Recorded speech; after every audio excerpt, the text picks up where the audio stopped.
Boa noite, pessoal. A gente pode começar. Se acontecer alguma coisa, me falem por voz, tá? Boa noite a todos. Então, na aula de hoje eu preparei para a gente desenvolver aqui duas coisas. Primeiro, no primeiro momento, a gente vai fazer alguns exercícios de fixação sobre a barreira de potencial, né? Que a gente analisou os dois casos na aula passada. Então, eu vou fazer aplicações físicas da barreira de potencial, barreira retangular, né? E depois vou analisar o poço infinito, né? Que é o novo tipo de potencial que a gente vai analisar as soluções da equação de Schrödinger independente do tempo. Né? Então, só para lembrar, na aula passada a gente estava vendo a questão do tunelamento, né? Que ocorre, então, para potenciais retangulares, especificamente quando no caso onde a energia mecânica do sistema é menor que o valor da energia potencial zero, né? Então, eu vou começar a fazer um primeiro exercício de fixação para cálculo, né, do coeficiente de transmissão, associado, claro, ao tunelamento, né, no caso da aula passada. Então, aqui eu vou analisar o caso do coeficiente de transmissão para um elétron, né. A energia de repouso do elétron é conhecida, a gente sabe que é 511 keV, né, kilo-electrovolts, né. E aqui esse elétron tem energia total igual a 2 electrovolts, que ele vai incidir, então, sobre uma barreira de potencial, foi o que a gente analisou teoricamente na aula passada, né.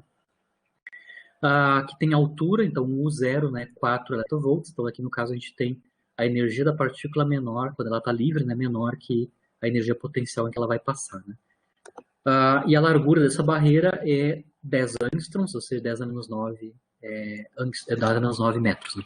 Então aqui a gente tem os dados relativos a um elétron que vai tentar passar, né, por uma barreira de potencial onde a energia dele é menor que o valor da energia potencial. Isso classicamente não é possível, porque essa região dentro da barreira, né, dentro da barreira de potencial, é uma região classicamente proibida. Né?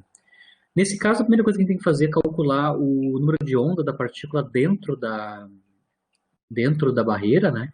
Isso vai nos dizer, o cálculo do K', né, o número de onda dentro da barreira, vai nos dizer se a gente pode usar a expressão completa ou aproximada do coeficiente de transmissão, né? A gente mostrou que quando K' vezes A, produto do número de onda vezes a largura da barreira, for muito maior que 1, a gente pode usar uma aproximação para a expressão do coeficiente de transmissão. Né? Basicamente, eu vou calcular para esse elétron qual é que é o K', né? O número de onda dele dentro da barreira. Lembrando que para dentro da barreira, a gente mostrou na aula passada, o K' basicamente depende da diferença entre o valor do potencial e a energia mecânica, a massa da partícula, claro. Né? Aqui eu vou multiplicar em cima e embaixo por c quadrado para a gente poder usar a energia de repouso e não a massa do elétron, né? Que a gente conhece.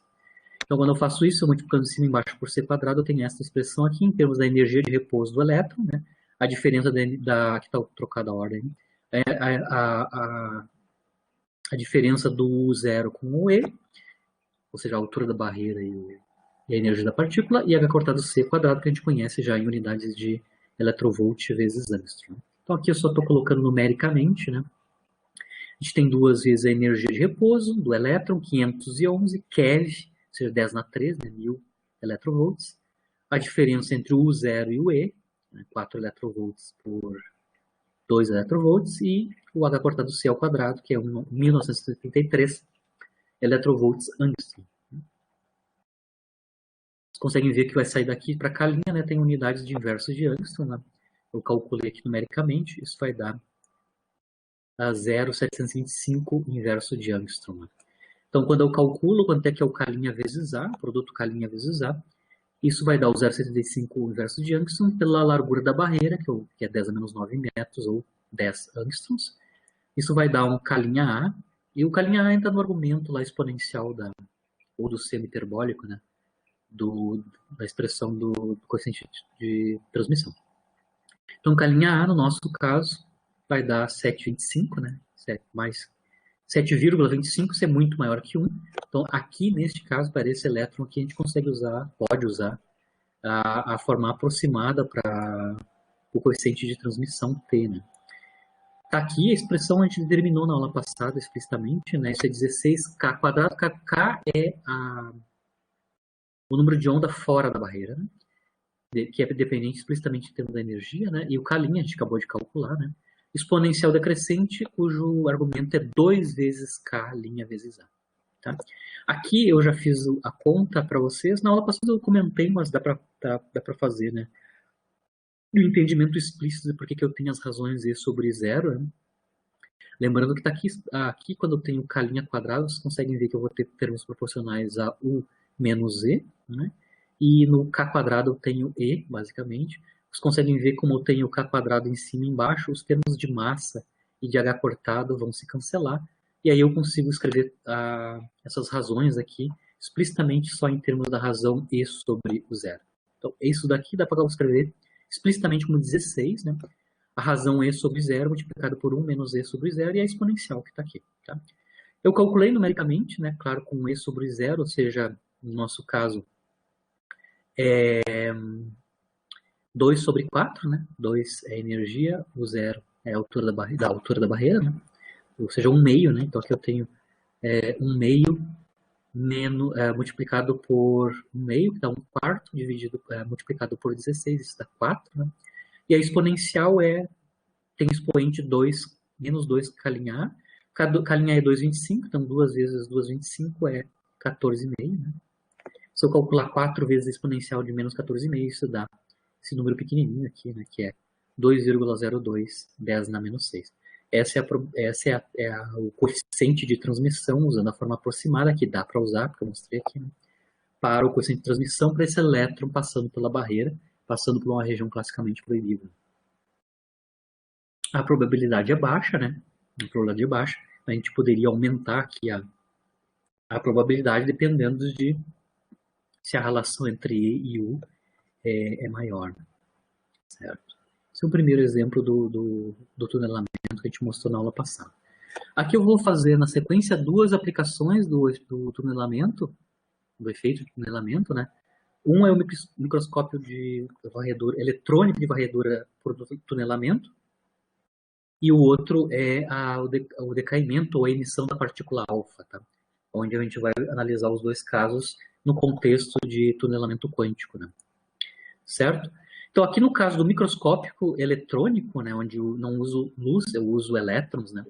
No caso dos microscópicos ópticos, né, que usam luz, né, luz usual, né, luz visível, né, a gente tem uma limitação devido à difração da luz, né?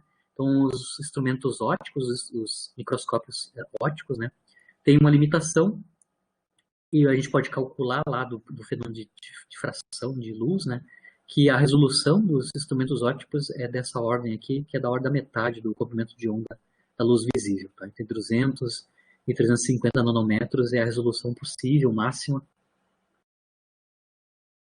por microscópicos ópticos, né? A coisa muda de figura se a gente não usar luz e usar elétrons como o feixe, né? Então, nos anos 80, 1981, né, o Gerd Bigmin e o Heinrich Hoyer, em Zurique, né, da IBM, eles inventaram então um microscópio de varredura por tunelamento. Então, o princípio de funcionamento dele é o tunelamento, né?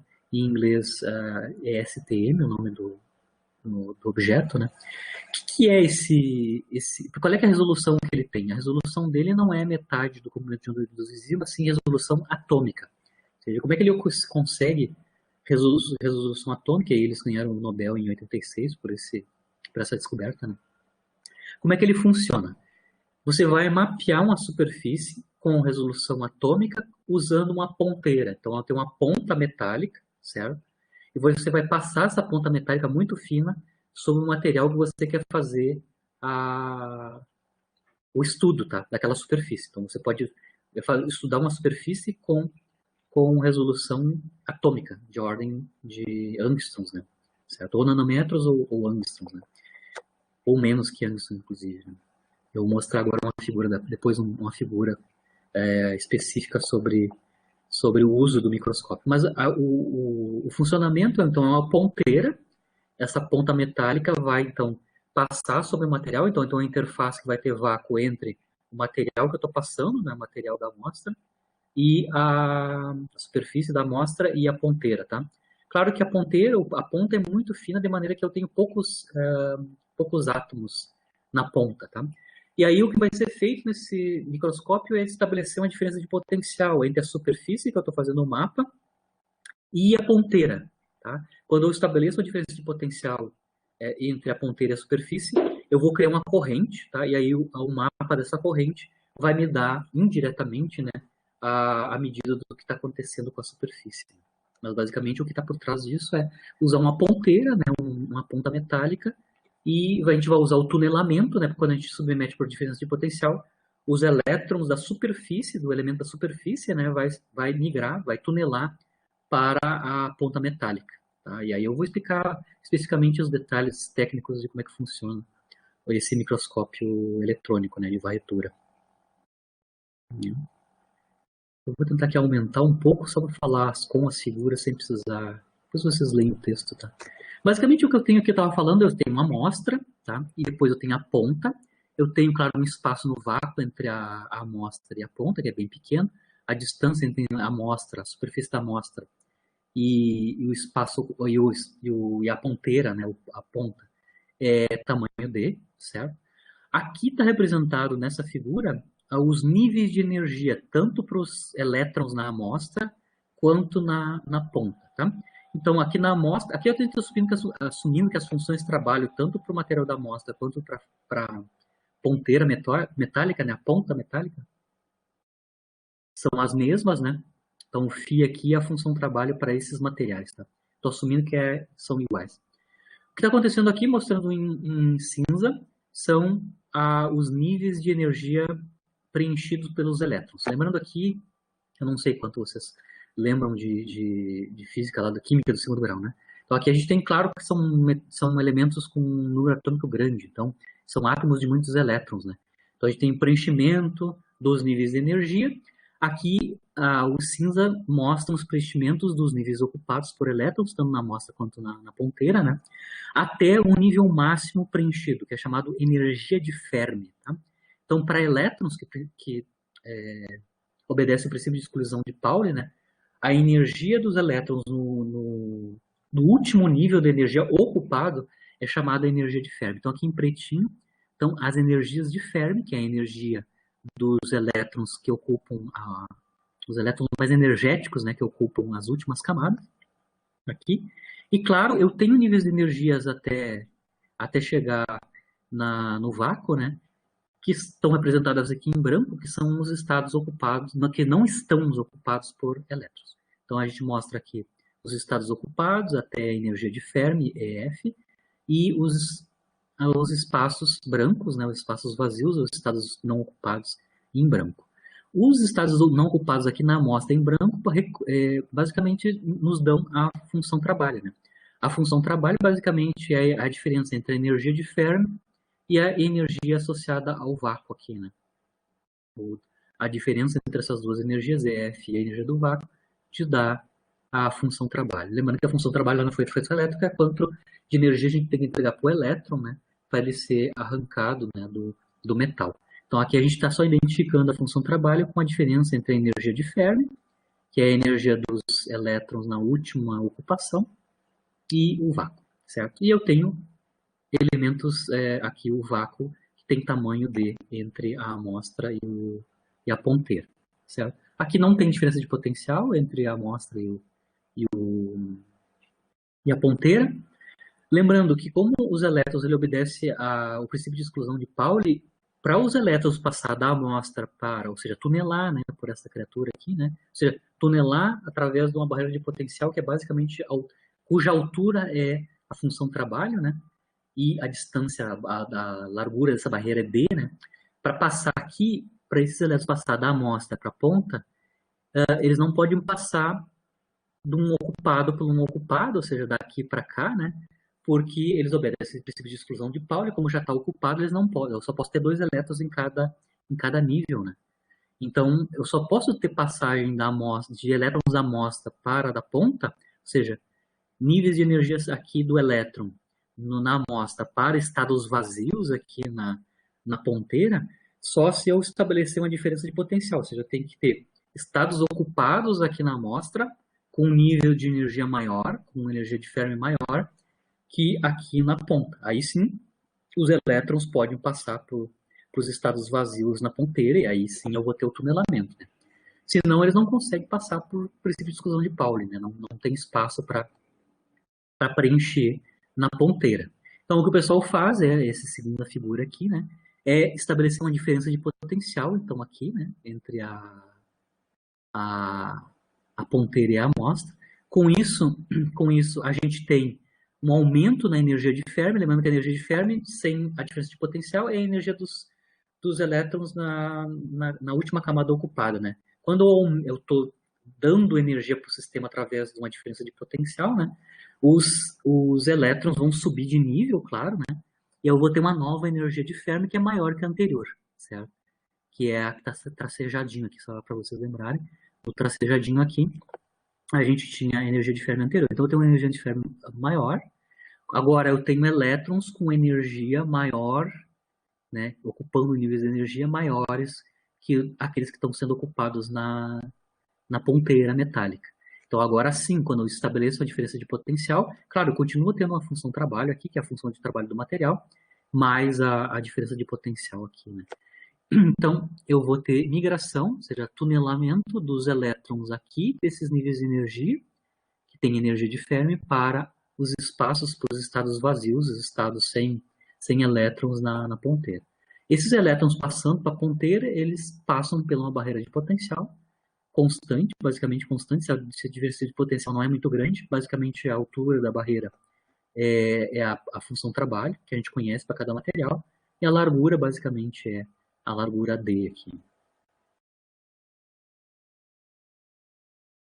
Quando acontece isso, se estabelece uma corrente, né? Porque eu vou ter os elétrons vão tunelar, eu vou ter uma corrente na ponteira, e essa corrente na ponteira pode ser mapeada, e ela vai me dar indiretamente como é que é a forma da superfície, né? O estudo da superfície, só analisando as flutuações na corrente gerada,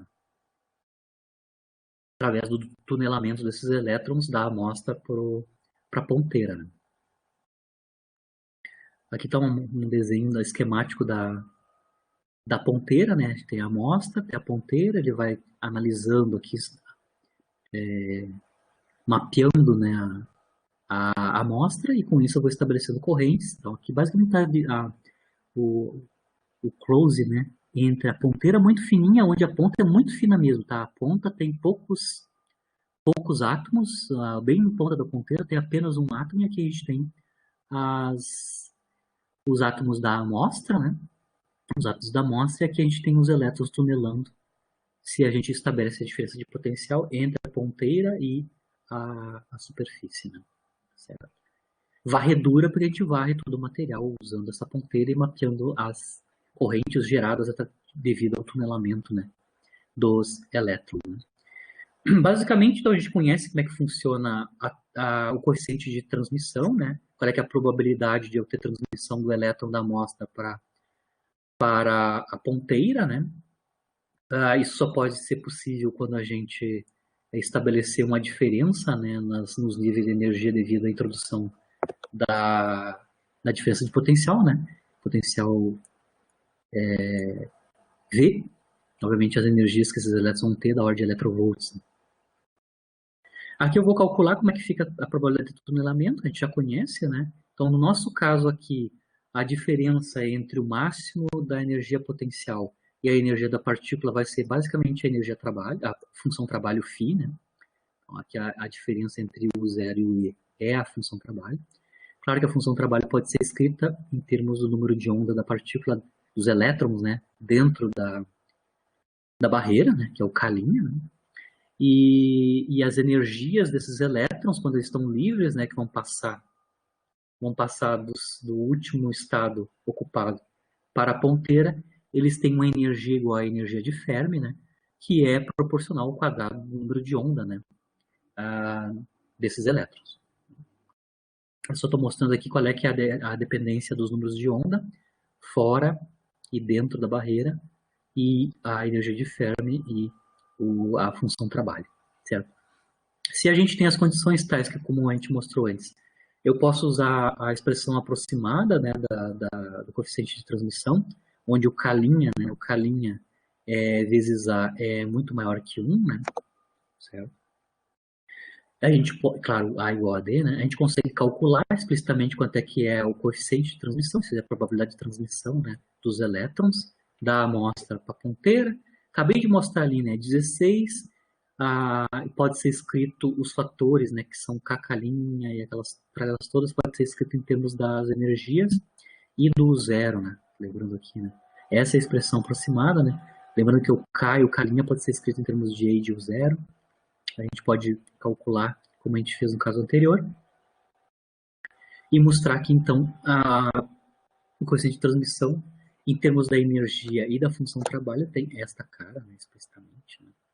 Então, aqui, os termos em E são os termos em K, né, K quadrado, e, onde E é a energia de Fermi, e os termos em K', né, que é o 0 menos E, são as funções de trabalho explicitamente. Claro que os H cortado da vida, as massas elétricas, todas são canceladas, né?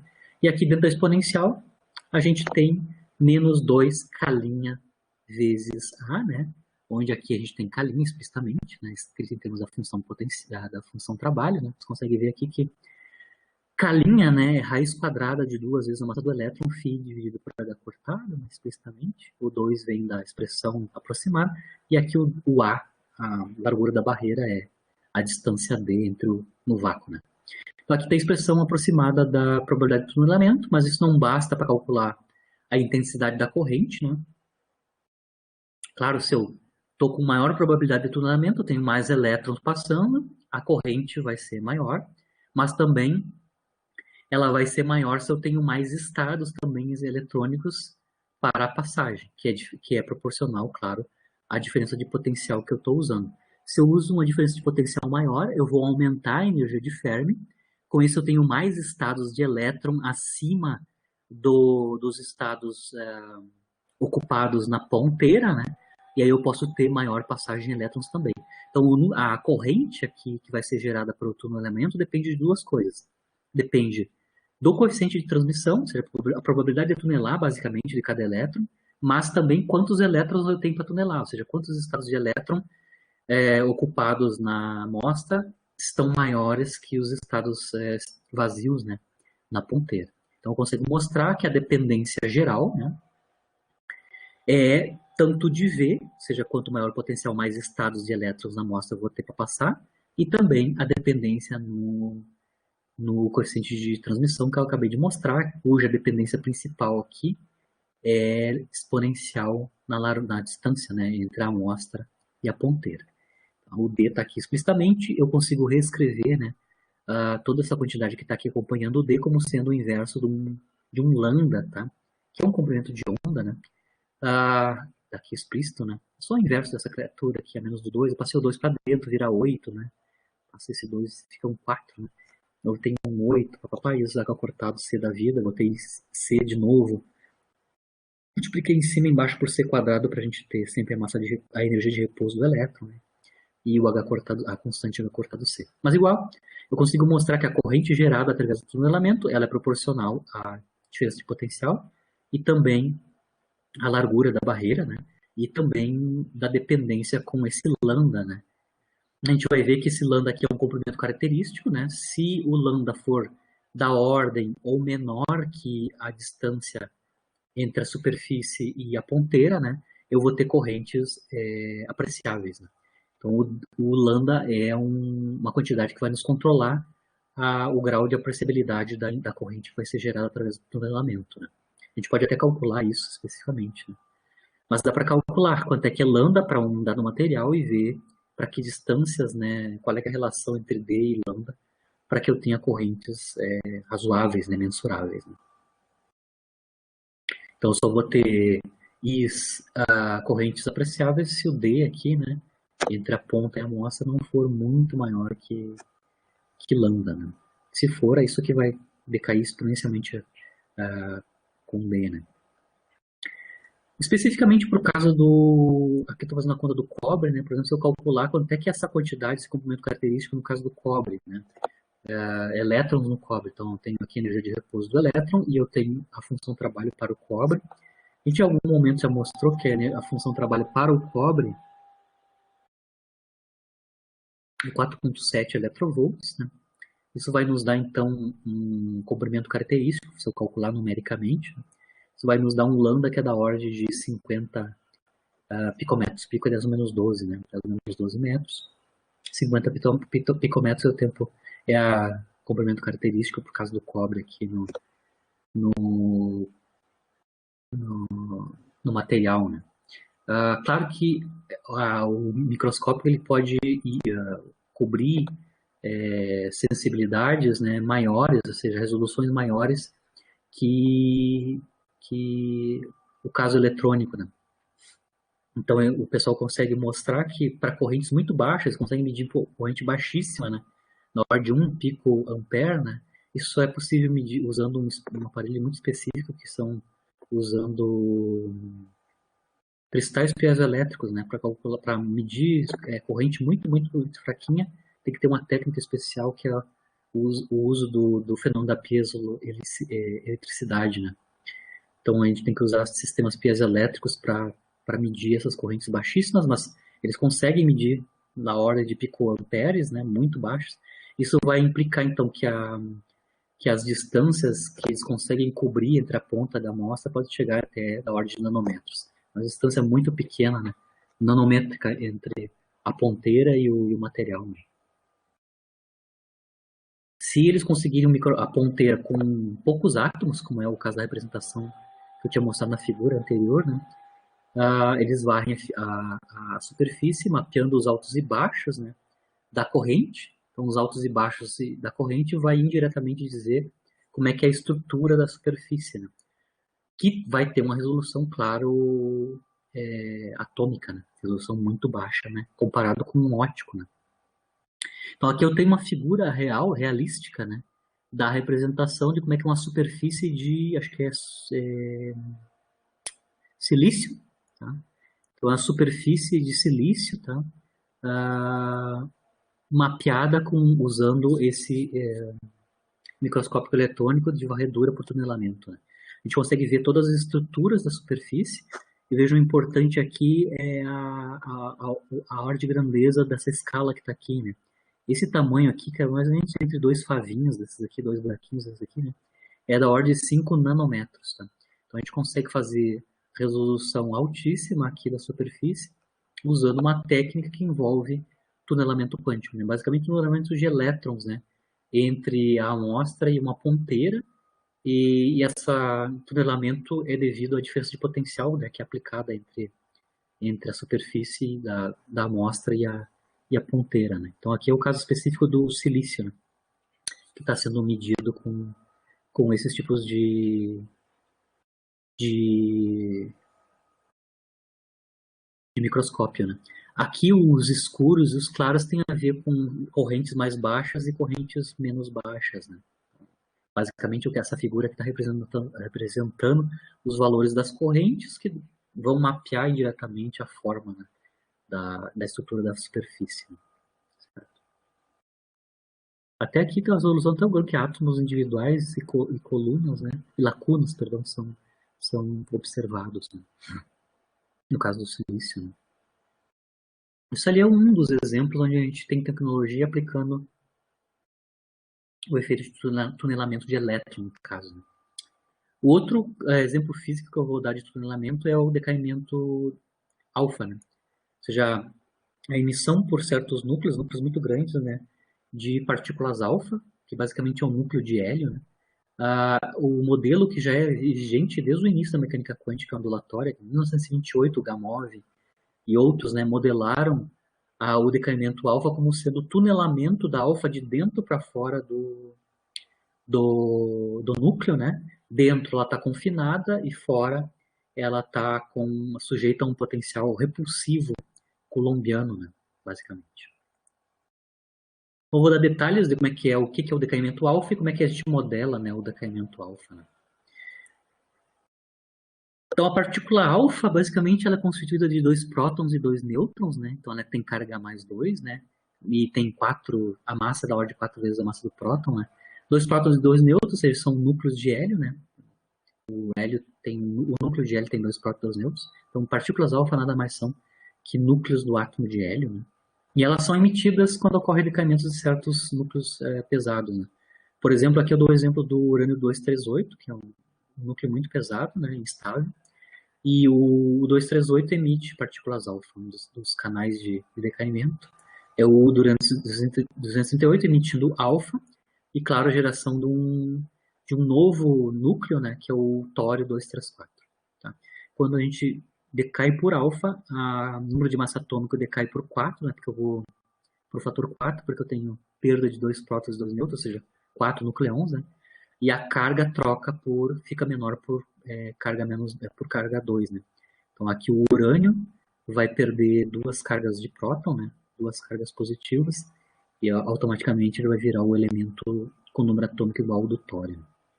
Então eu perco carga 2 e perco 4 massas atômicas, 4 massas, né, basicamente.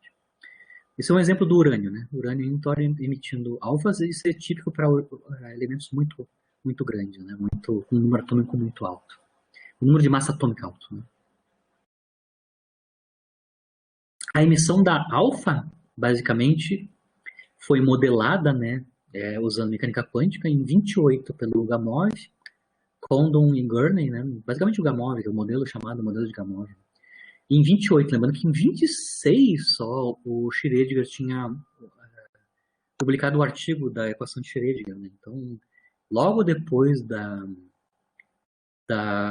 postulação da mecânica ondulatória de Schrödinger, né, o Gamow já fez o uso, né, do efeito tunelamento como uma proposição de como modelar a emissão da alfa dentro desses núcleos grandes, né? Quando uma partícula alfa está fora, ou seja, o núcleo de átomo de está fora e interage com outros núcleos, o Rutherford, já em 1910, né, onde ele, claro, vocês lembram do experimento do Rutherford, onde ele descobriu, entre aspas, né, um núcleo, né, justamente colidindo partículas alfa com folhas finas de materiais, né, de ouro, etc. Então, o Rutherford já sabia que a interação, quando ela está fora, né, a alfa interagindo com um núcleo atômico é tipo colombiano repulsivo, né? Como a alfa ela é carregada positivamente, 2 cargas eletrônicas, né, ela tem 2 prótons. Com 2 prótons ela tem carga 2e e ela interage com núcleos que tem carga Ze, né? Então a interação é tipicamente colombiana repulsiva, né? Onde a gente consegue entender, já lá do eletromagnetismo, né, qual é que é a cara da energia potencial repulsiva, né? Então, quando uma partícula alfa está fora do núcleo, a interação dela com núcleos é repulsão colombiana, né? Aqui está a expressão da energia potencial colombiana, em termos da distância radial entre os centros, né, da alfa e do núcleo que ela está interagindo, né? Bom, é K vezes a carga dos dois elementos que estão interagindo repulsivamente, inverso da distância, né? Advém da lei de Coulomb para a energia potencial, né? Claro que as cargas aqui dependem dos números atômicos, tanto do Z quanto da alfa, quanto do número atômico do núcleo, né? Então a alfa tem número atômico 2, é o hélio, né? E o número atômico do núcleo qualquer é Z. Então aqui eu tenho a expressão da energia potencial eletrostática repulsiva. Ela é inversamente proporcional à distância entre a alfa e o núcleo, fora do núcleo, claro, né? É proporcional a Z. E claro que eu já escrevi a constante de Coulomb, né? Em termos da constante de acoplamento eletromagnético, alfa, e a constante H cortado C, né? A definição nossa de K, né? Perdão, KE quadrado, né? KE quadrado, a gente analisou o modelo de Bohr, né? A gente viu que KE quadrado pode ser escrito em termos de alfa, dessa maneira, né? 137, 1 sobre 137 multiplicado por H cortado C. Na fora do núcleo, então, a interação da alfa com núcleos é repulsão colombiana. Quando a alfa está dentro do núcleo, ela está ligada do núcleo, né? Basicamente a interação que comanda lá dentro do núcleo, e é isso que torna os núcleos coesos, né? É a interação nuclear forte atrativa. Então, dentro do núcleo, a alfa, claro, ela ainda tem interação colombiana repulsiva com o restante do núcleo, ela está imersa dentro do núcleo pai, né? Mas, prioritariamente, a força dominante lá é a força atrativa, né? Isso que mantém ela, por algum tempo, presa ainda dentro do núcleo num estado quase livre.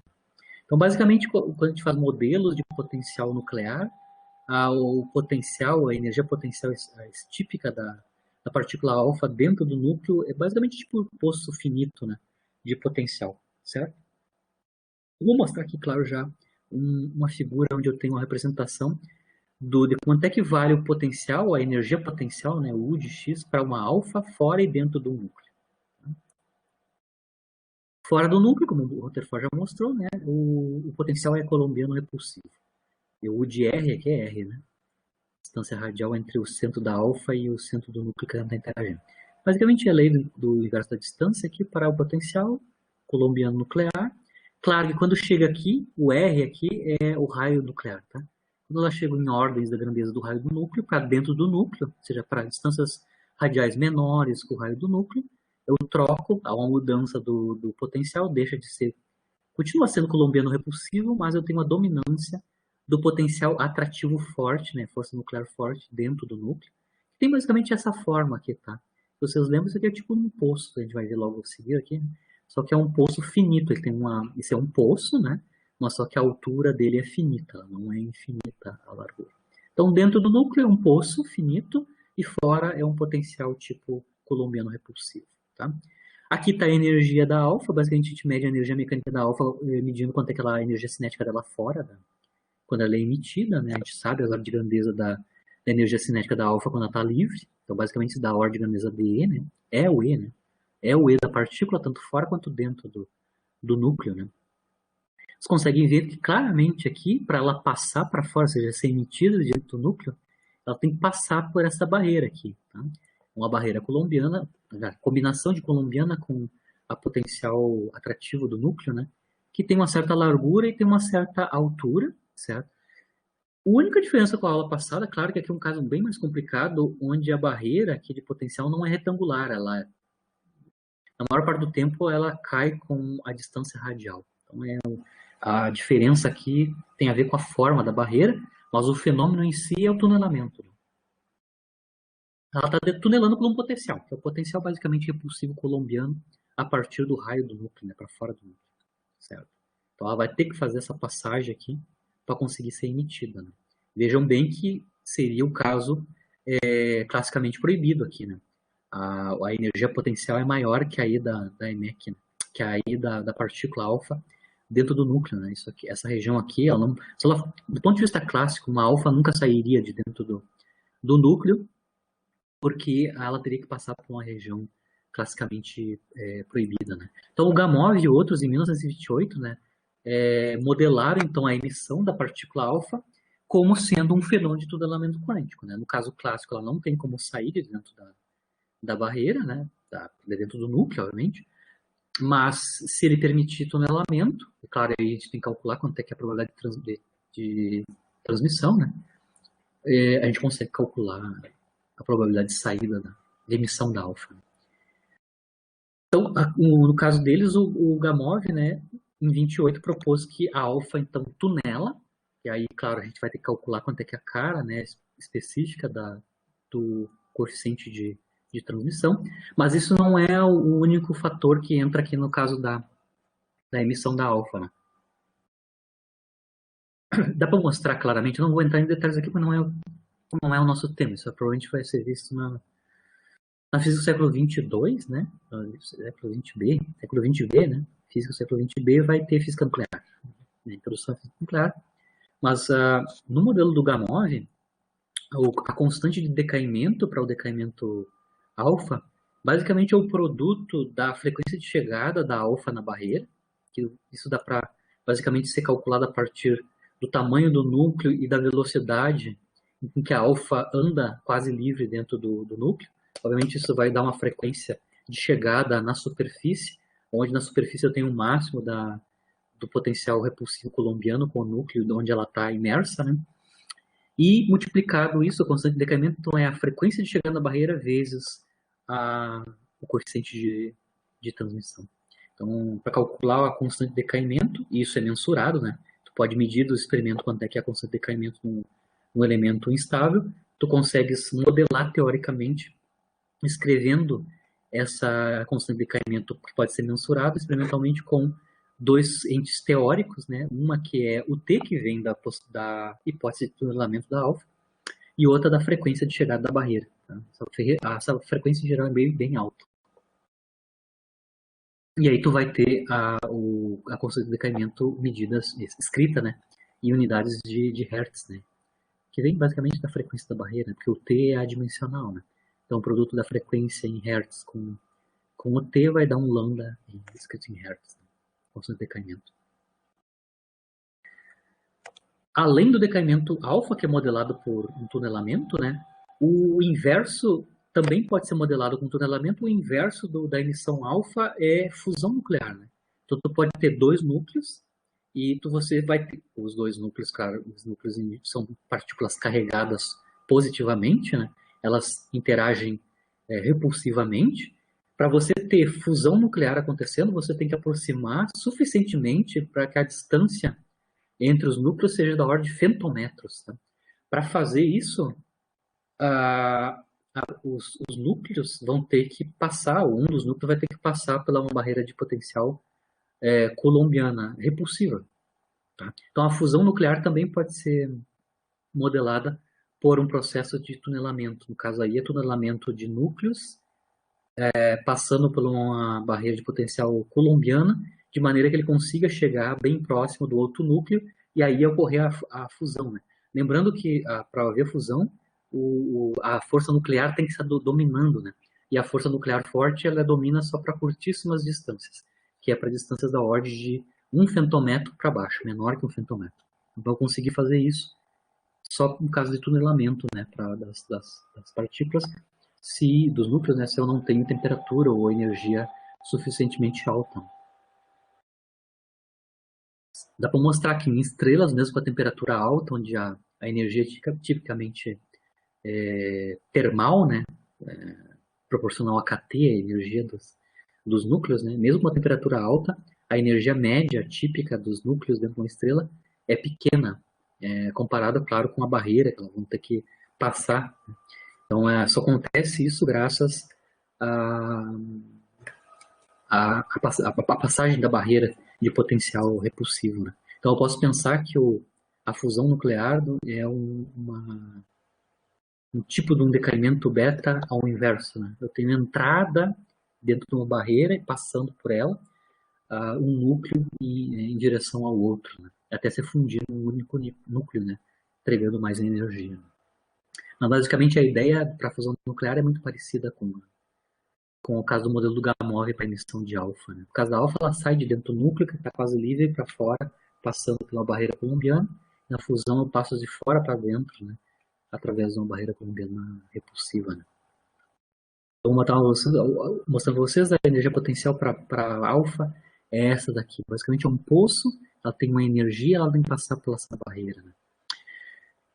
Claro que para calcular isso, tem que precisar saber muito mais mecânica quântica para calcular a probabilidade de tunelamento. Né? Porque no caso da alfa, a barreira não é retangular. Ela nem é unidimensional. Né? Até aqui no caso, como é força central, isso no fim vira um processo unidimensional, onde o único parâmetro é o R. Né?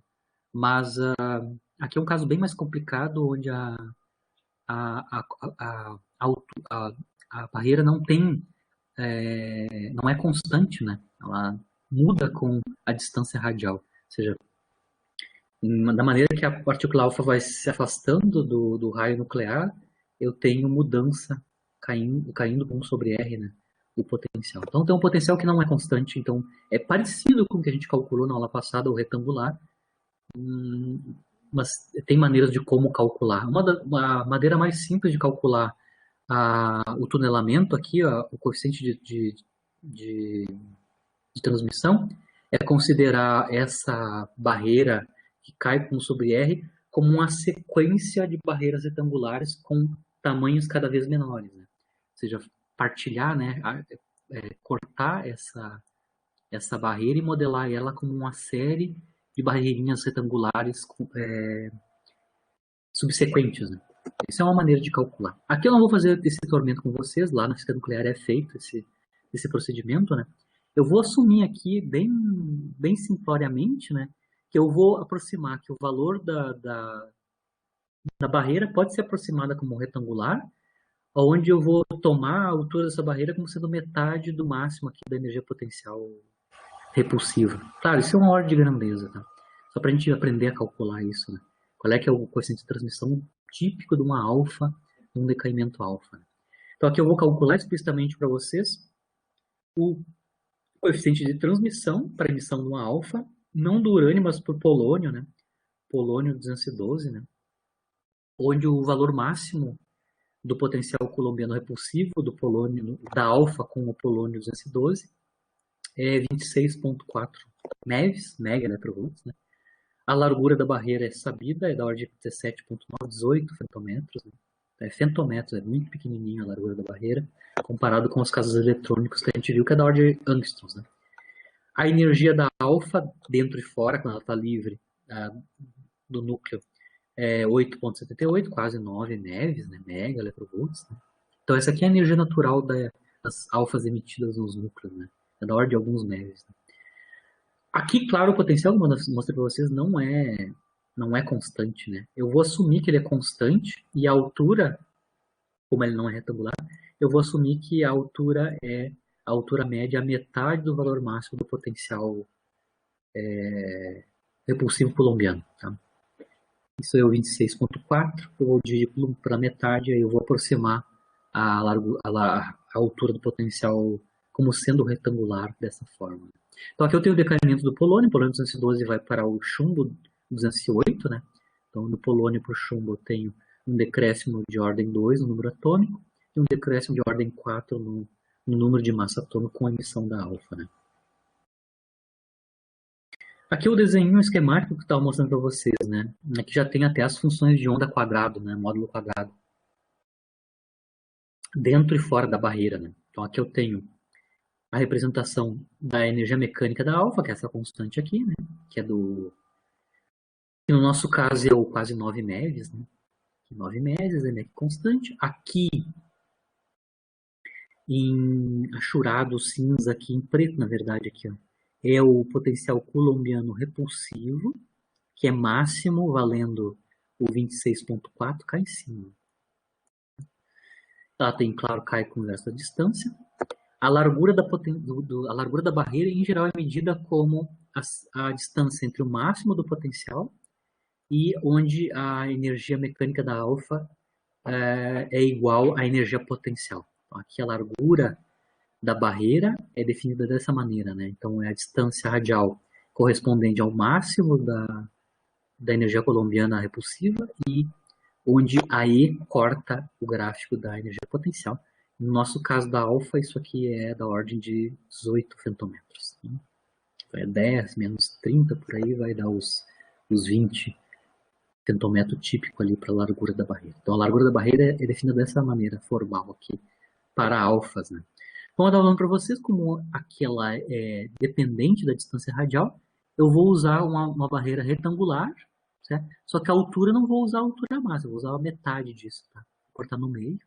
Eu vou usar o meu U0 como sendo a metade do máximo aqui do potencial coulombiano repulsivo. Claro que dentro aqui da barreira, vocês conseguem ver que o potencial basicamente para... A energia potencial para alfa basicamente é um potencial constante. Né? Constante e negativo, né? Então, basicamente é um poço finito, né? Um poço finito, onde ela está em um estado quase livre. Tá? Então aqui eu estou fazendo aproximações para calcular o coeficiente de transmissão. Né? Então da maneira que eu calculei para o elétron no primeiro exercício, a primeira coisa que eu vou fazer aqui é calcular quanto é que é o número de onda da alfa dentro da barreira, né? A linha, né? Então, para calcular o K' eu vou precisar o zero. O zero, então, eu estou assumindo que é a metade do 26,4, que é o máximo do potencial. A largura da barreira é conhecida, né? É o 17,9 femtometro. Só para lembrar a relação entre femtometro e angstrom, né? Um femtometro é 10 a menos 15 metros. Isso, então, claro, é como o angstrom é 10 a menos 10, né? Um femtometro é 10 a menos 5, né? Angstroms. E claro, eu vou aproximar a energia de repouso da alfa, que é o m alfa c quadrado. Como ela tem dois prótons e dois nêutrons, eu vou aproximar a massa da alfa como sendo basicamente a massa dos quatro nucleons, né? Dois prótons e dois nêutrons, você dá a ordem de 4 vezes a massa do próton. Então, só para, quando for calcular numericamente, que eu vou usar esta relação para a massa da alfa. Basicamente, eu vou dizer que é 4 prótons, né? Massa de 4 prótons. Isso é suficiente para o meu cálculo numérico. Já estou fazendo coisa aproximada mesmo, isso não vai interessar. E a relação entre o centômetro. Tá, eu vou calcular então o K', então lá daquela expressão já em termos das energias de repouso, está aqui, né? No caso da alfa, então, o K' depende da energia de repouso da alfa, da diferença entre o máximo, a altura do potencial e a energia da alfa, e as constantes, tá? Então aqui eu tenho 2, a massa da alfa, que é 4 vezes a massa do próton. Então aqui eu estou com 4 vezes a energia de repouso do próton é 938 MeV, certo? As energias do potencial, eu estou chamando metade do 26.4, que é 13.2 MeV. A energia da alfa é o 878 MeV. Então tudo que está escrito aqui está escrito em unidades de MeV, mega eletrovvolts, tá? Então quando eu for calcular o H cortado C, é 1973 eletrovvolts angstrom. Como no numerador está tudo em MeV, eu vou escrever eletrovvolts angstrom em unidades de MeV angstrom, para ter cancelamentos dos MeVs, tá?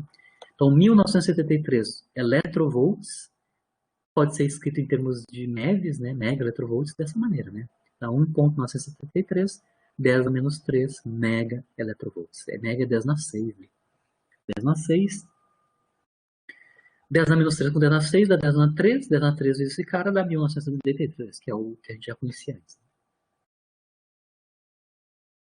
Então, o cálculo do K', o K' que vai sair daqui vai ter unidades de inverso de angstrom, calcule numericamente, as unidades em MeV cancelam, né? Então, o que sobra aqui para K' é 923, 10 na 4, angstrom, inverso de angstrom. Como a largura da barreira tem fentometro, eu vou transformar inverso de angstrom para inverso de fentometro. Né? É só olhar aqui. Aqui. Um fentometro na menos... Um angstrom na menos 1 é 10 na menos 5 fentometro na menos 1. Então eu consigo essa expressão em fentometro na menos 1, 0,923. E aí sim, finalmente calculamos o produto K', né? Número de ônton dentro da barreira, versus vezes, né, a largura da barreira, certo? Então 0,923 com 17.9, isso dá 16.1, claramente isso aqui é bem maior que 1, né? Muito maior que 1. E aí, se o caso é que é muito maior que 1, esse produto, a gente consegue usar a expressão aproximada para o coeficiente de tunelamento, né? Lembrando que no nosso caso aqui da alfa, a razão E sobre o zero é 8,78 dividido por 13,2, né, que dá 0,665. E aí, usando aquela expressão que eu já mostrei para vocês no primeiro exercício, né, a constante de tunelamento na forma aproximada, né, que é para esta condição, né, é escrita explicitamente em termos da razão E sobre o zero e a exponencial decrescente, onde lá em cima tem o produto K', né. Bom, substituímos aqui o E sobre o 0,0665. Isso aqui vai dar um fator 3,56 aqui no início, multiplicado por E na menos 2 vezes o 16,5. Né? Isso dá exatamente 33. Né? Então aqui eu tenho E na menos 33 como sendo E na menos 2K'. Né?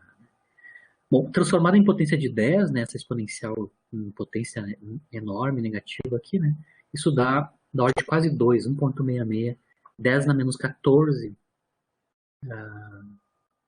como o coeficiente de transmissão para uma alfa, que eu estou modelando aqui bem naive, né, bem com as mãos como sendo uma barreira retangular. Eu sei que não é retangular, eu estou tentando só calcular a ordem de grandeza. Lembrando, se eu sei o coeficiente de transmissão, automaticamente nesse modelo do Gamow, né, eu posso calcular quanto é que calcular teoricamente, né, quanto é que é o constante de decaimento.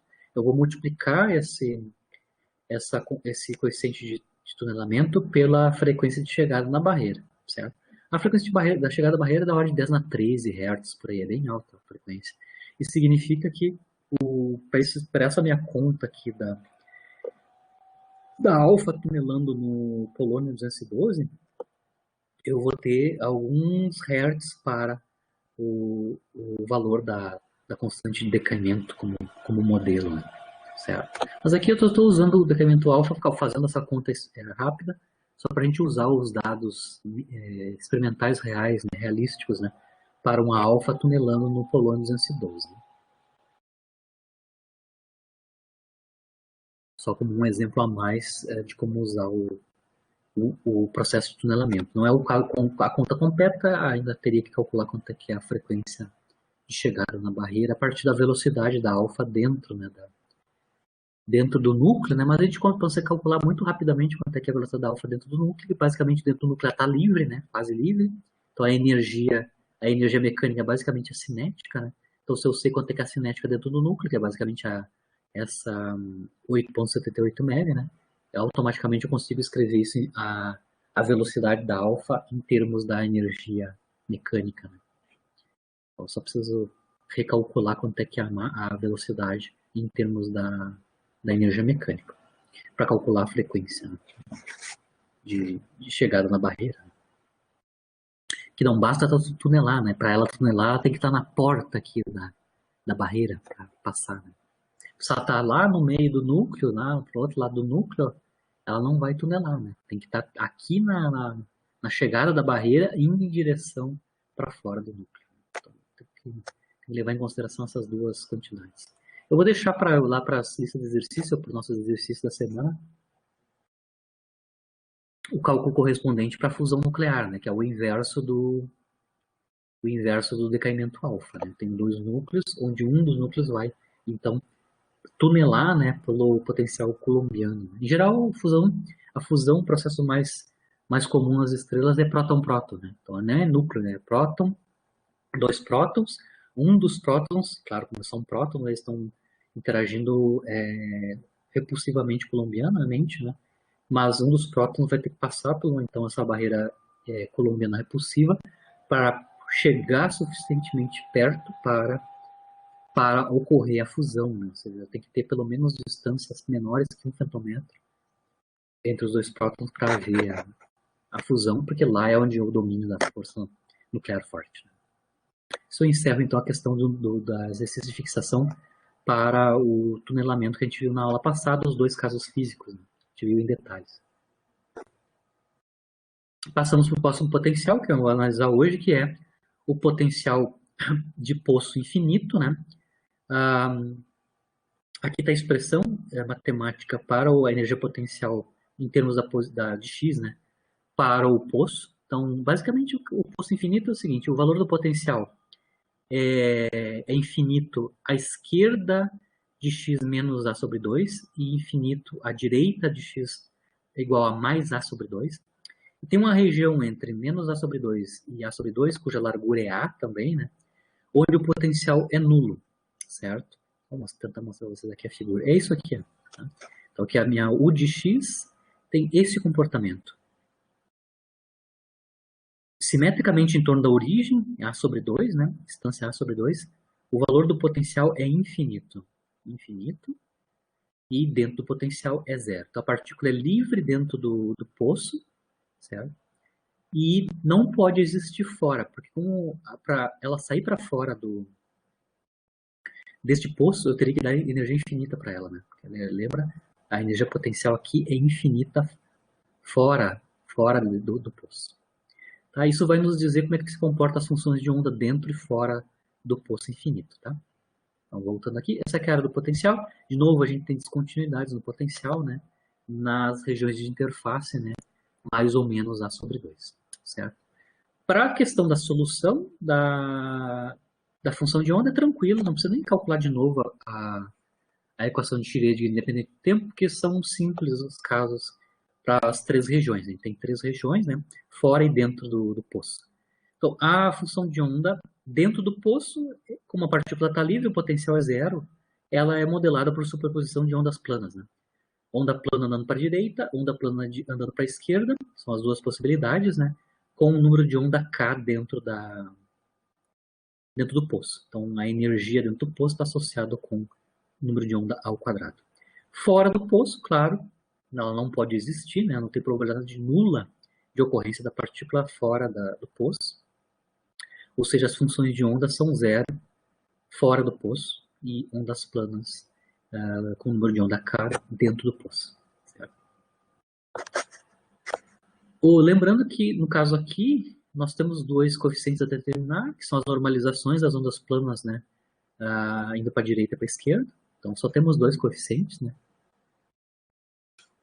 Eu ainda posso reescrever as ondas planas escritas em exponenciais complexas em termos de funções trigonométricas, cosseno e seno usando forma de Euler, né? Onde o argumento do cosseno e seno é kx, né? Então, ainda posso reescrever a função de onda dentro do poço, como sendo superposições de cosseno de kx com seno de kx, onde os coeficientes são A e B. A e B. Só para lembrar, a gente determina os coeficientes, né, a partir da imposição de condições de continuidade da função e da derivada da função, como a gente mostrou já nos outros casos anteriores, né?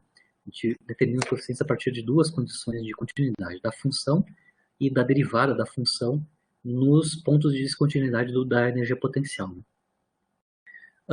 Claro que aqui a continuidade da função de onda em si, a φ, né, é satisfeita por essa condição aqui, né? A função de onda calculada em A sobre 2 e menos A sobre 2 é zero, né?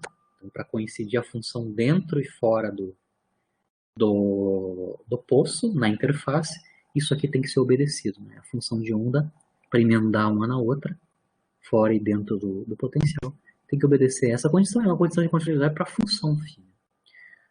Essa condição, ou condição de fronteira, logo vai nos dar uma condição de quantização para a energia da partícula dentro do poço. Enfim, certo. Nos outros casos, nós usamos a derivada, a continuidade da derivada da função na interface, também para determinar os coeficientes. Só que aqui, neste caso do poço infinito, tem um problema, tá? Aqui, se a gente impusesse a condição de continuidade da derivada da função nas interfaces, isso implicaria que os coeficientes são ambos nulos e a função de onda seria zero dentro do poço. Então, aqui tem uma diferença comparado com os casos anteriores, né? A condição de continuidade da função está tranquilo, mas quando eu imponho a condição de continuidade da derivada primeira, ela não pode ser utilizada, né? Porque lembra, a derivada da função fora do poço é zero também, né? Se ela é zero, a derivada de zero é zero. Então a derivada também é zero fora e eu vou tentar fazer a conta da continuidade da derivada. Não, eu vou ter que introduzir aqui uma descontinuidade na derivada da função na interface, né? Eu vou mostrar aqui para vocês, se eu manter a condição de continuidade da derivada da função na interface, né, eu vou ter problemas, tá? Aqui eu vou mostrar explicitamente que dá zero a função de onda se eu impor condição de continuidade para a derivada primeira da função.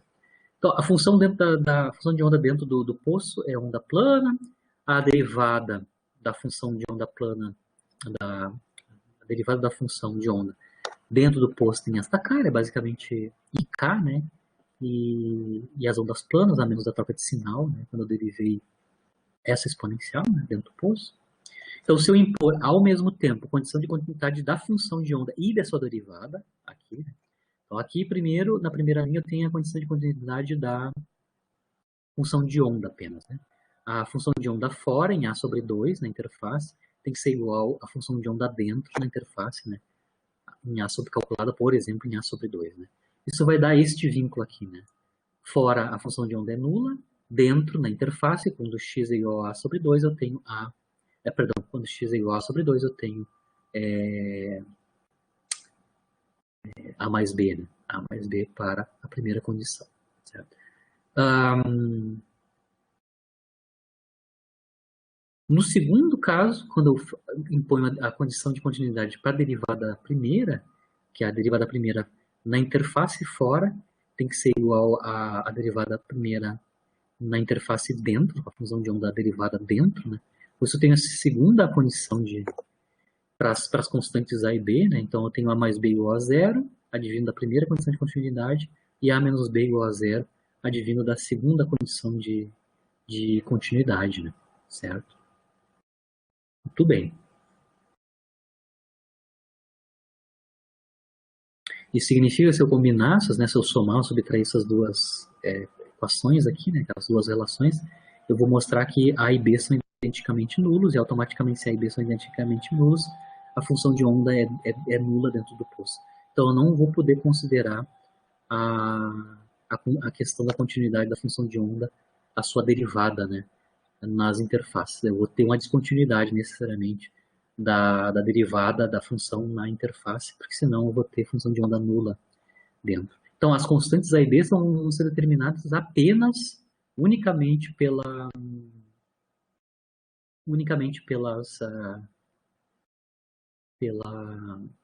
primeira condição, né? A condição de continuidade da função, né? Explicitamente.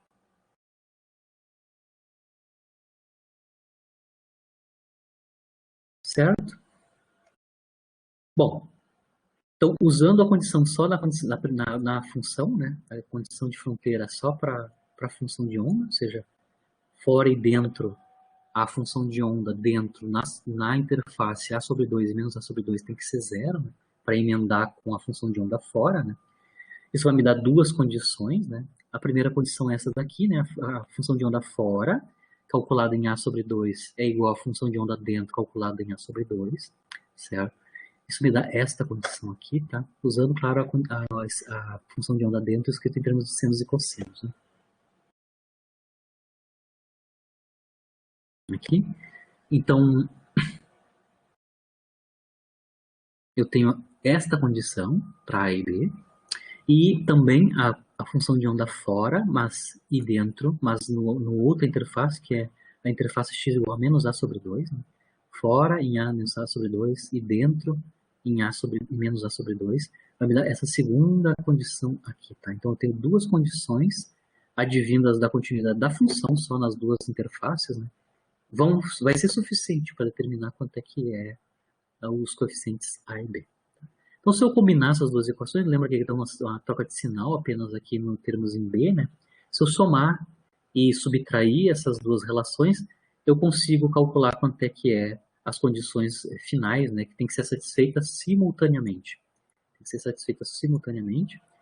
Uma é que isso na soma, por exemplo, eu me livro dos B's, eu vou ter 2A cosseno de K sobre 2 tem que ser zero, né? Então aqui A cosseno de K sobre 2 tem que ser zero e, ao mesmo tempo, B, né? B seno de K sobre 2 também tem que ser zero. Então o A e o B é tal que essas duas condições são satisfeitas ao mesmo tempo, certo?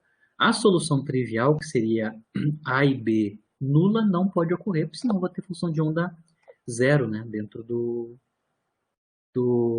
poço. Então eu vou ter que analisar em que condições essas duas condições são satisfeitas simultaneamente, né, de maneira que pelo menos um dos coeficientes seja não nulo. Né?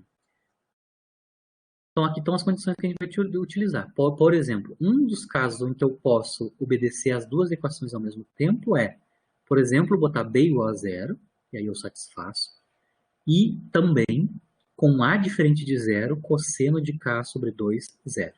Com isso, com esta condição aqui, eu automaticamente satisfaço essas duas condições, né? Claro, para A não nulo. Certo? A outra possibilidade é A zero, né? E o seno de K sobre 2, zero. Aí eu satisfaço os dois casos também simultaneamente. Então aqui eu tenho duas possibilidades, né? As duas possibilidades. E agora eu vou analisar caso a caso, o primeiro e o segundo caso. Né? Por exemplo, quando B igual a zero e o cosseno de K sobre 2 igual a zero com A diferente de zero. Então, começando com A diferente de zero, A diferente de zero é o termo do cosseno ali, né? Então a função de onda dentro do poço, para essa primeira condição aqui, tem a forma A cosseno de kx. Né? Mas o K, neste caso aqui, né? O K tem que obedecer esta condição aqui, Ana. O cosseno de K sobre 2 tem que ser zero. Isso vai acontecer, claro, para quando o Ka, né, o número de onda vezes a largura do poço, né, é números inteiros ímpares de π. Né? Porque se o Ka for ímpares inteiros de π, o argumento do cosseno vai ser ímpares de π sobre 2, e automaticamente o cosseno vai ser identicamente nulo. Então isso aqui só vai ser obedecido se K vezes A é número inteiro ímpar de π. Certo? Ou seja, eu vou ter uma série de números de onda, né? Eu não vou ter um único número de onda que obedece isso, eu vou ter infinitos números de onda que obedecem esta condição aqui, ó. Os Ks que obedecem a esta condição aqui primeira, né? São nπ sobre A com n inteiro ímpar. 1, 3, 5 e assim por diante. Certo? Isso significa que se eu tenho vários números de ondas possíveis, infinitos números de ondas possíveis, automaticamente eu vou ter também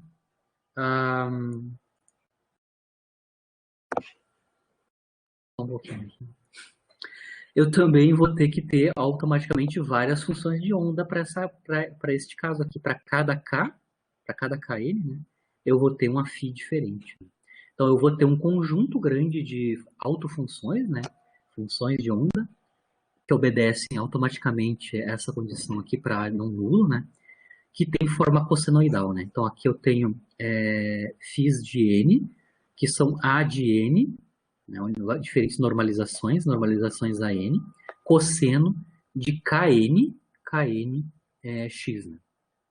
Onde o kn tem que obedecer essa condição aqui explicitamente. Né?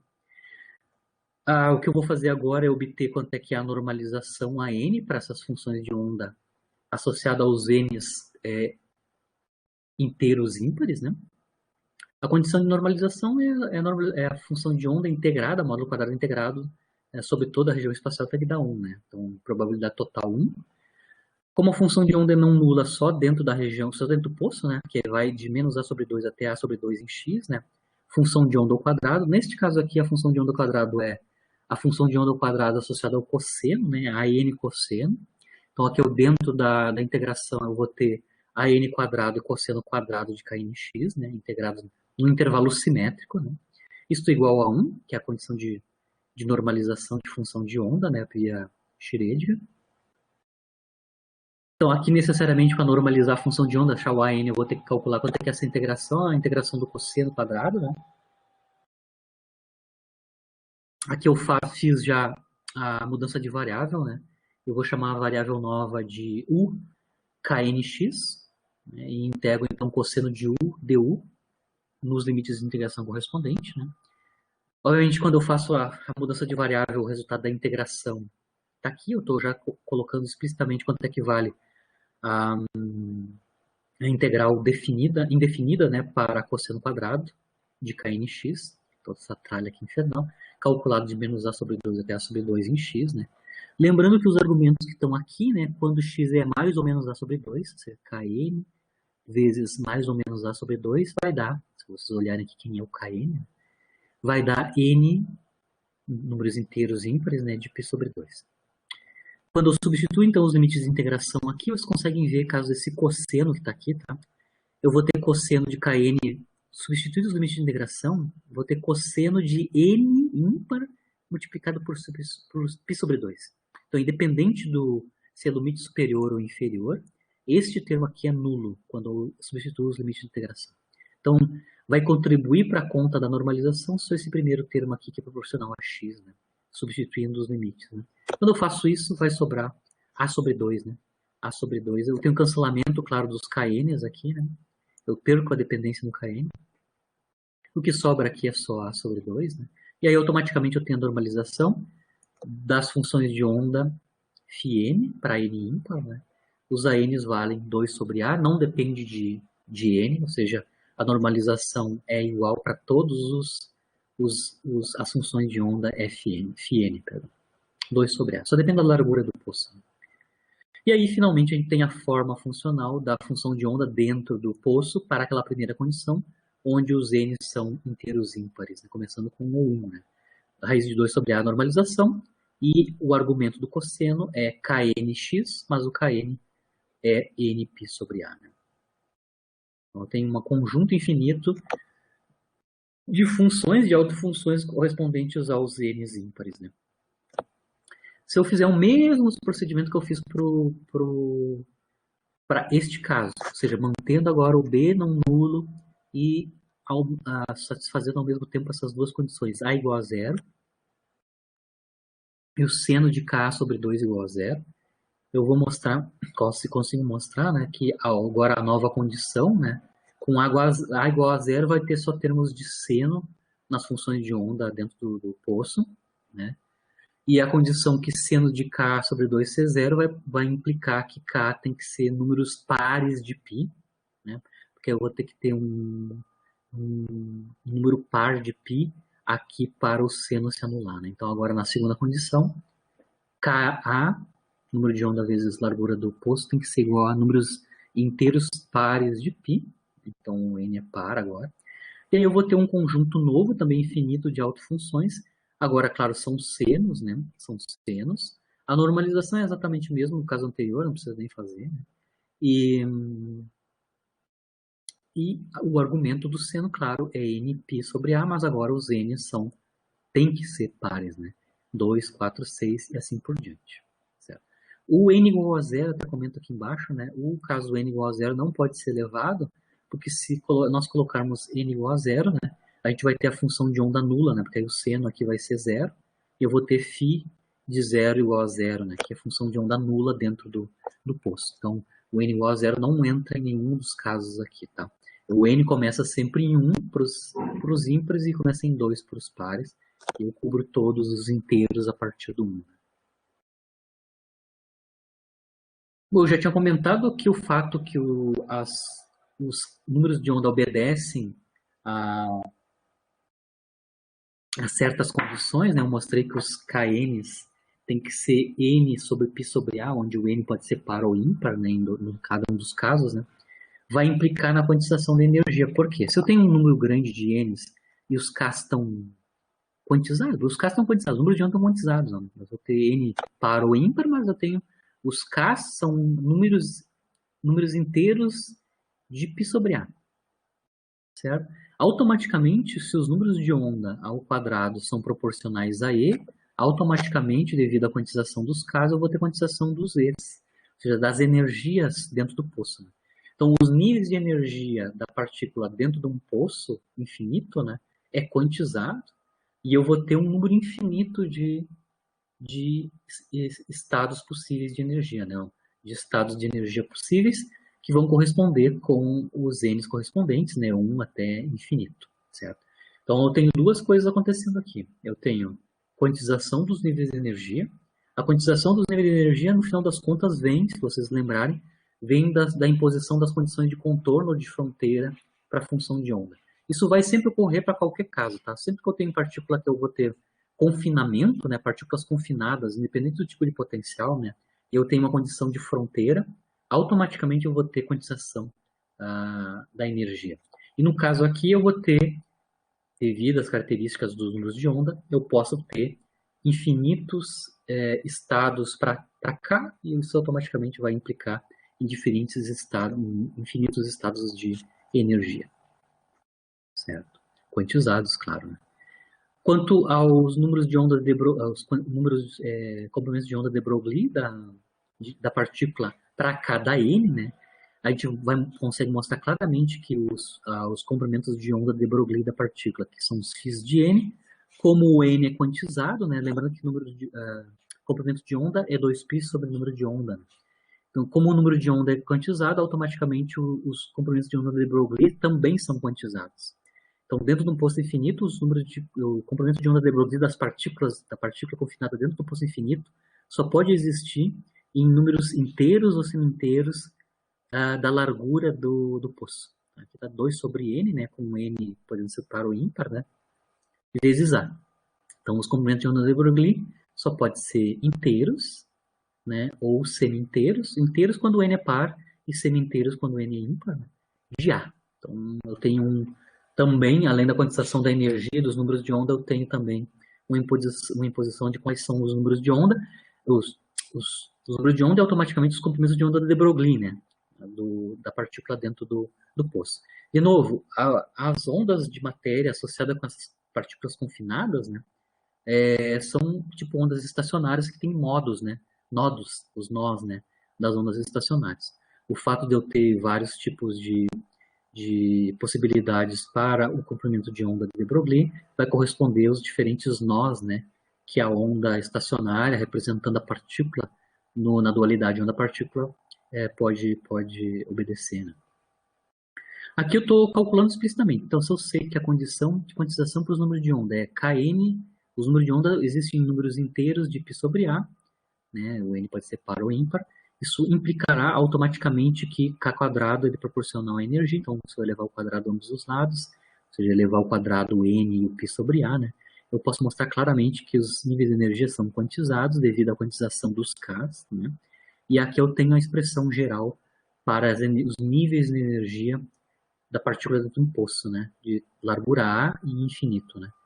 A dependência no número n, que agora aqui vai fazer o papel do número quântico, né? O n aqui, número inteiro, é um número quântico para o caso do poço infinito, né? A dependência dos níveis de energia é com n quadrado. Então, os níveis de energia vão estar espaçados. Os espaçamentos entre os níveis de energia não é igual, tá? Não é uniforme. Ele cresce com n quadrado. Então, para níveis de energia mais distantes, o espaçamento entre eles está aumentando com n quadrado. E o mínimo, que ocorre em n igual a 1, né? N igual a 1, o mínimo vale π quadrado, h cortado quadrado π quadrado dividido por 2 vezes a massa e a largura do poço ao quadrado. Então aqui eu tenho uma energia mínima que é o E1, né? Ou seja, de novo eu vou ter uma energia de ponto zero, não nula, né? Então eu não posso ter para partícula livre dentro desse poço. Energia zero, né? A gente já mostrou isso antes, quando a gente estudou o princípio de certeza de Heisenberg, né? A gente mostrou que uma partícula confinada unidimensional, ela tem uma energia média mínima que vale um certo valor, que é exatamente esse daqui, né, que a gente calculou, né? A gente não, claro, a gente fez o cálculo do E1, né? Mas a forma funcional, se vocês lembrarem, né, para o caso unidimensional, a partícula livre tem essa cara exatamente aqui. A dependência funcional está exatamente correta aqui, né? Então, vou dar uma noção para vocês. Eu posso ter um número infinito, né? Vou ter um número infinito de níveis discretos, né? Que crescem com n quadrado, quadrático em n, né? Lembrando a nossa notação para autofunções, né? Cada função de onda que é autoestado do Hamiltoniano, ou seja, da energia, né? É chamada autofunção do Hamiltoniano. A gente até analisou no caso da partícula livre, livre mesmo, né? Sem estar dentro de uma caixa, de uma região espacial finita, né? A gente mostrou que as autofunções do Hamiltoniano, ou seja, as autofunções de energia são degeneradas, né? No caso da partícula livre, no caso unidimensional. Para cada energia a gente tem duas autofunções correspondentes, né? Ou seja, que corresponde às ondas planas andando para a esquerda e para a direita, né? Então lá está degenerado duas vezes, e eu também comentei que no caso 3D as autofunções de energia são infinitamente degeneradas, né? Porque eu posso ter infinitas direções de movimento com o mesmo P, né? Então, aqui não. Aqui as autofunções, que são aqueles φs que eu mostrei, né? Tanto os φs para n par quanto para n ímpar, eles só existem um para cada valor de energia. Para cada En aqui, eu só tenho uma φn possível, certo?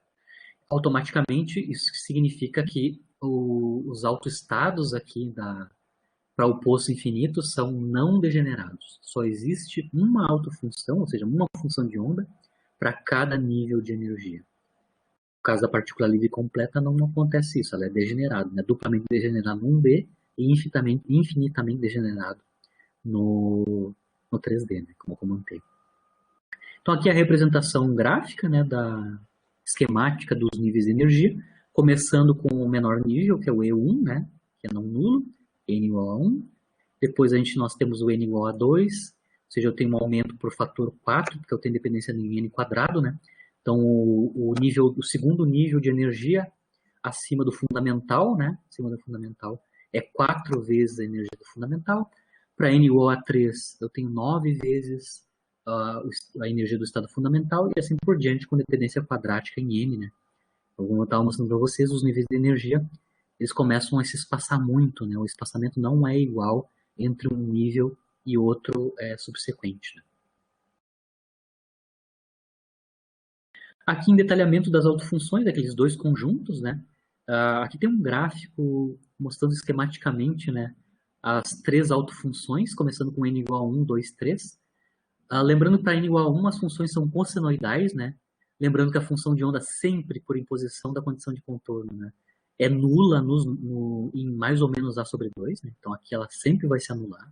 Para fora tem que ser sempre zero a função de onda, módulo quadrado, né? Então aqui eu estou modelando a função de onda. Cossenoidal, né? Cosseno para n igual a 1. Para n igual a 2, aí já é senoidal, né? Então tá aqui, senoidal. E depois volta a ser senoidal para n igual a 3, né? Mas com mais nós. Vocês conseguem ver porque quando eu vou aumentando o n, o número de nós, né? Ou seja, de zeros das funções de onda vão aumentando, como eu comentei, né? Isso está associado com os comprimentos de onda de Broglie possíveis para essa onda estacionária, dentro do poço, né? Então, se eu estou com inteiros ou semi-inteiros de A para os comprimentos de onda de Broglie, se eu estou aumentando o N, eu vou ter uma estrutura de nó que vai aumentando, né? Até posso mostrar explicitamente que, retirando os nós das pontas, né, da interface, fora e dentro do poço, eu tenho n-1 modos, né, para cada autofunção φn, certo? Daqui para mostrar claramente, né, para n igual a 1 eu não tenho nenhum nó, retirando, claro, os das pontas, né? Para n igual a 2 eu tenho um único nó, né? Para n igual a 3 eu tenho 2 nós e assim por diante. Né? Bom, claro, quanto maior for o número de modos, né, o número de nós, maior é o E, porque o N correspondente vai ser maior. Né? Só para finalizar, eu vou analisar com vocês a questão das propriedades das autofunções, tanto as cossenoidais quanto as senoidais. Né? Então, lembra que eu tenho um conjunto de autofunções não degeneradas para a energia, para o hamiltoniano, né? Para N's diferentes, né? Pares e ímpares. Eu posso mostrar, isso é uma linguajar da álgebra linear, né? Eu posso mostrar que duas autofunções, né, são ortogonais se elas obedecerem esta condição aqui, né?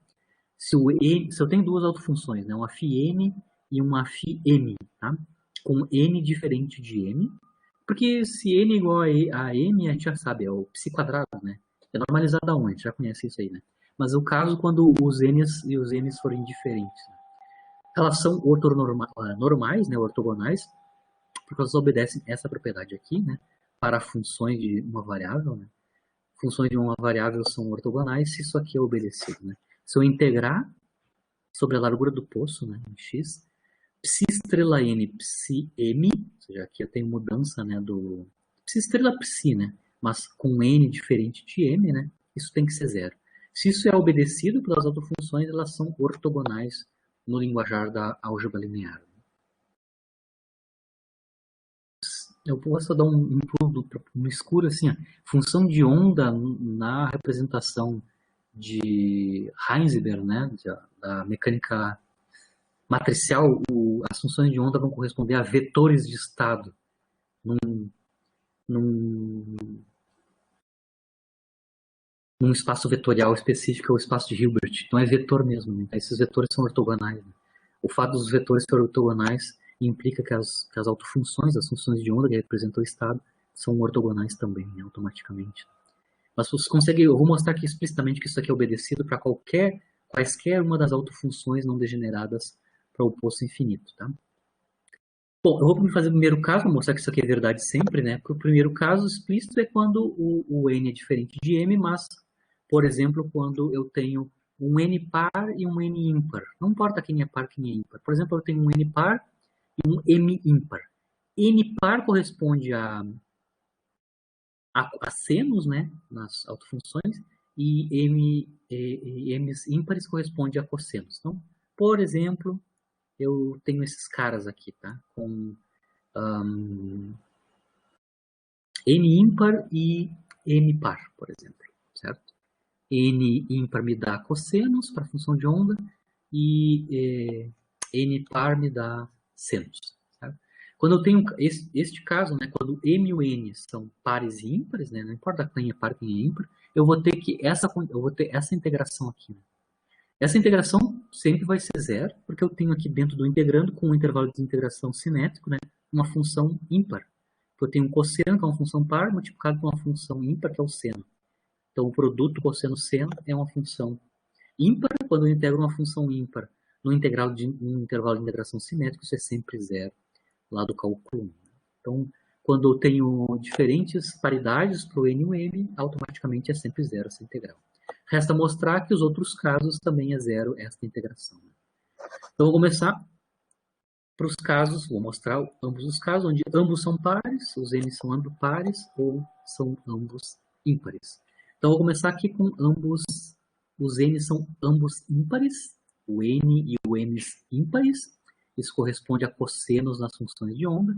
Então, se os N's e os M são ímpares, ambos, né? Eu tenho esse tipo de integrando, cosseno, né? Cosseno, cosseno. Aí eu vou ter que integrar, né? Isso é função par integrada no intervalo simétrico. Isso dá não nulo, né?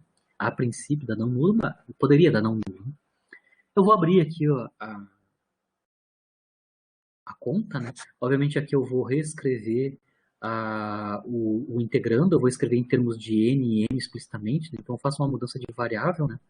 Eu reescrevo o knx em termos de n θ, né? Então θ é a nova variável de integração. Então essa integral em x eu posso ainda, por mudança de variável, eu posso calcular como sendo θ, né? Uma integração em θ, ângulo, né?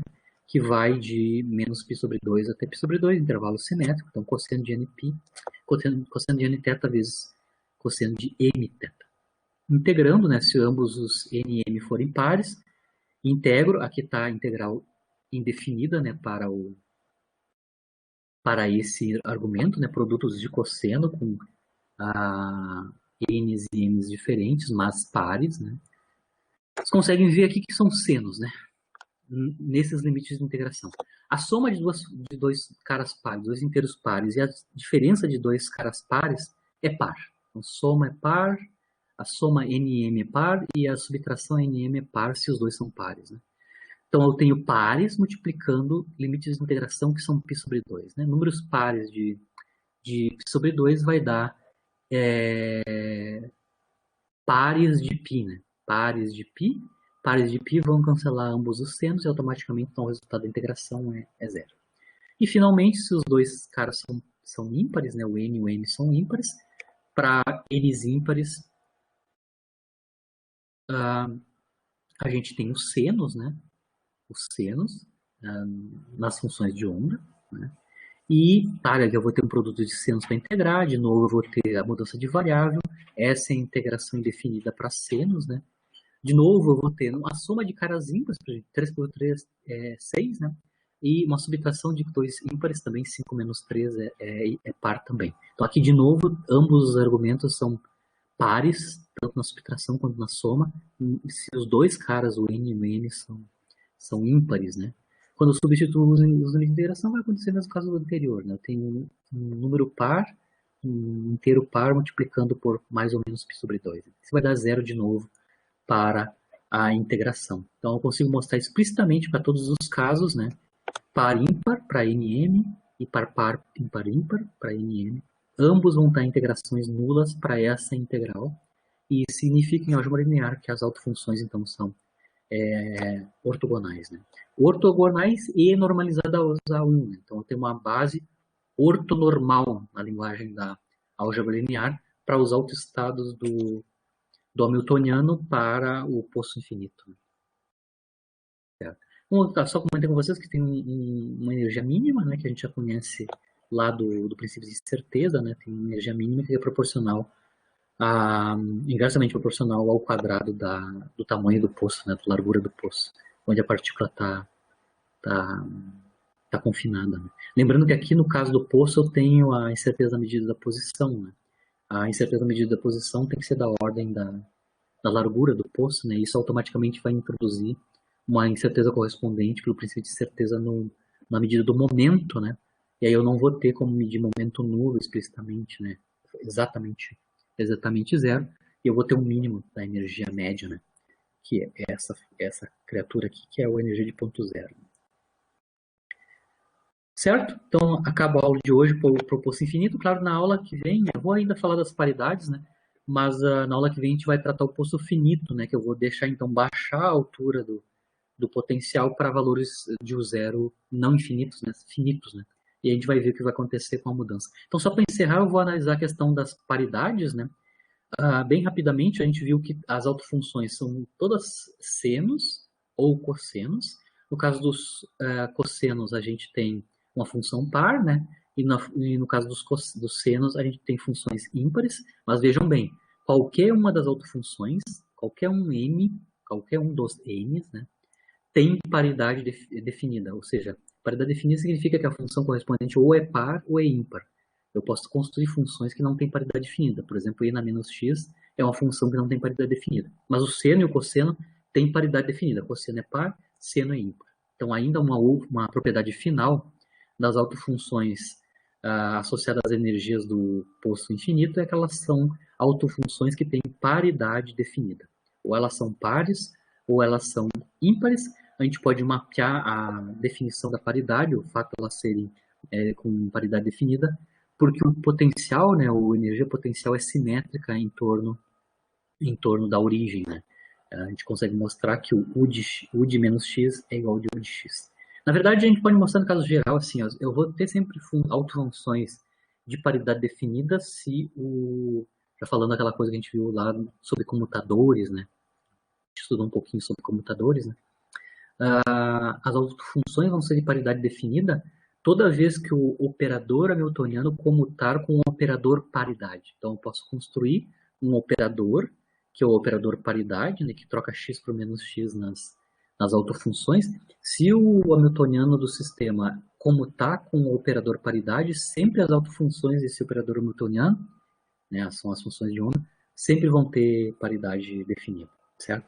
Mas eu posso mostrar que, claro, este tipo de potencial que é simétrico em torno da origem é um autoestado também do operador paridade, né?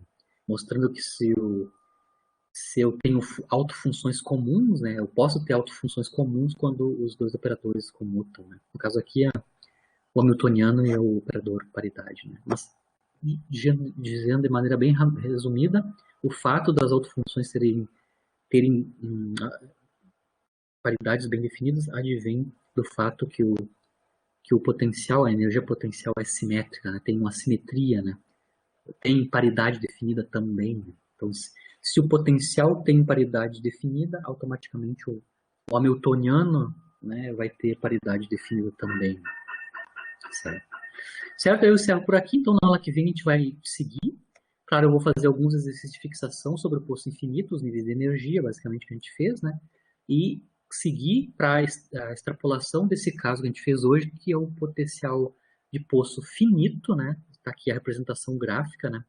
Representação do poço finito, então ela vai ter uma altura finita V0, não infinito, né? Isso significa, então, que a função de onda pode ser não nula fora do poço. Aqui estão a representação de algumas das autofunções para os primeiros níveis de energia, né? As três primeiras autofunções. Vocês conseguem ver que a largura do poço é L aqui nesse gráfico, né? Mas vocês conseguem ver que a função de onda é não nula fora do...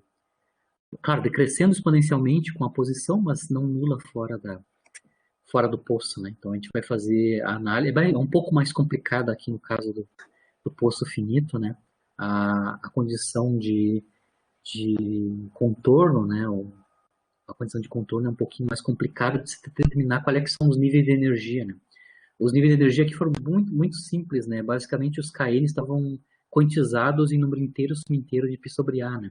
No caso do poço finito, isso é bem mais complicado, né?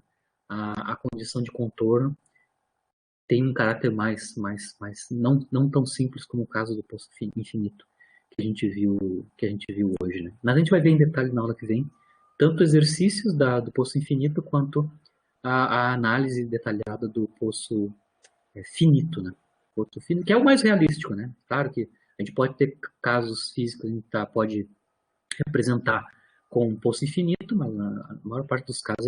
Um caso que eu acabei de mostrar nessa aula de hoje, né? Se vocês lembrarem da energia potencial associada a alfa, fora e dentro do núcleo, né? Vocês conseguem ver que o potencial é finito, né? Dentro do núcleo, a energia potencial associada com a partícula alfa tem essa forma, ela não é infinito aqui, né? Se fosse infinito, a partícula alfa não ia sair, na verdade, né? Ela só sai porque consegue porque o poço é finito, né? Certo? Então, um dos casos que eu já mostrei de poço finito, exemplo de poço finito, é o poço para alfa dentro do núcleo, ali no decaimento de partícula alfa. Né? E, de novo, eu sempre coloco aqui para vocês algumas referências. Eu consegui obter aqui na lista de ensino vários artigos, mas não são tão recentes, mas vários artigos que tratam especificamente do potencial infinito, né? Soluções, método de cálculo numérico, análise de solução, extensões do poço para botar mais de um poço, né? Então, poço quadrado dimensional, mas duplo, por exemplo. Esse artigo aqui faz todo o cálculo das soluções, como a gente fez hoje, mas com um poço duplo, né? Com dois fundos, né? Com dois fundos, dois poços acoplados, né? E assim por diante, certo? Na aula que vem, então, nós continuamos ainda com o poço, mas o poço finito, e fazemos exercícios do poço infinito da aula de hoje, certo? Fico aqui, então, para dúvidas. Né? Vejo vocês, então, na quinta, né? Na quinta-feira continuamos, certo? Beleza? Fico aqui para dúvidas, questionamentos. Eu acho que o Fernando tem dúvidas aí. Certo? Boa noite para quem vai. E nos vemos na quinta.